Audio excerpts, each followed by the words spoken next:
पश्चिम बंगाल की सियासत में घमासान के बीच टीएमसी प्रमुख ममता बनर्जी के लिए बड़ी राहत की खबर सामने आई है। पश्चिम बंगाल बार काउंसिल चुनाव में टीएमसी ने बीजेपी को बड़े अंतर से शिकस्त दी, जिसकी चर्चा तेज है और बीजेपी खेमे में खलबली मची हुई है। तो कितनी सीटों पर टीएमसी ने जमाया कब्जा और क्या है ये पूरी खबर जानेंगे इस रिपोर्ट में। पश्चिम बंगाल में विधानसभा चुनाव के बाद से ही सियासी पारा हाई है। टीएमसी बीजेपी पर पार्टी को तोड़ने के आरोप लगा रही है, लेकिन पार्टी प्रमुख ममता बनर्जी डटकर हर चुनौतियों का सामना कर रही है।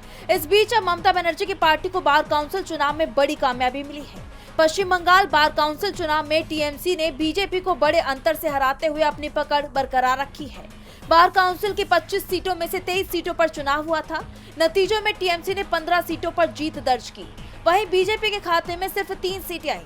लेफ्ट फ्रंट ने भी 3 सीटों पर जीत हासिल की, जबकि कांग्रेस को 2 सीटों पर सफलता मिली। बताया जा रहा है कि इस चुनाव में टीएमसी ने ममता बनर्जी की सिफारिश के आधार पर अपने उम्मीदवार मैदान में उतारे थे। बीजेपी ने 22 सीटों पर उम्मीदवार खड़े किए थे, जबकि लेफ्ट फ्रंट ने 12 सीटों पर चुनाव लड़ा। इसके अलावा 18 निर्दलीय उम्मीदवार भी मैदान में थे। कुल 78 उम्मीदवारों ने अपनी किस्मत आजमाई। बता दें कि बार काउंसिल चुनाव के लिए 9 मार्च को मतदान हुआ था। टीएमसी लॉयर सेल के मुताबिक जिला अदालतों में प्रैक्टिस करने वाले वकीलों ने मतदान किया। टीएमसी के सुभाषीष चक्रवर्ती सबसे बड़े अंतर से जीतने वाले उम्मीदवारों में शामिल रहे। अब टीएमसी जल्द ही पश्चिम बंगाल बार काउंसिल का नया बोर्ड बनाने की तैयारी में है। ऐसे समय में मिली ये जीत पार्टी के लिए राजनीतिक और संगठनात्मक तौर पर अहम मानी जा रही है।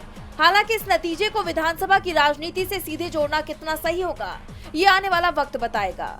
डीबी लाइव की रिपोर्ट।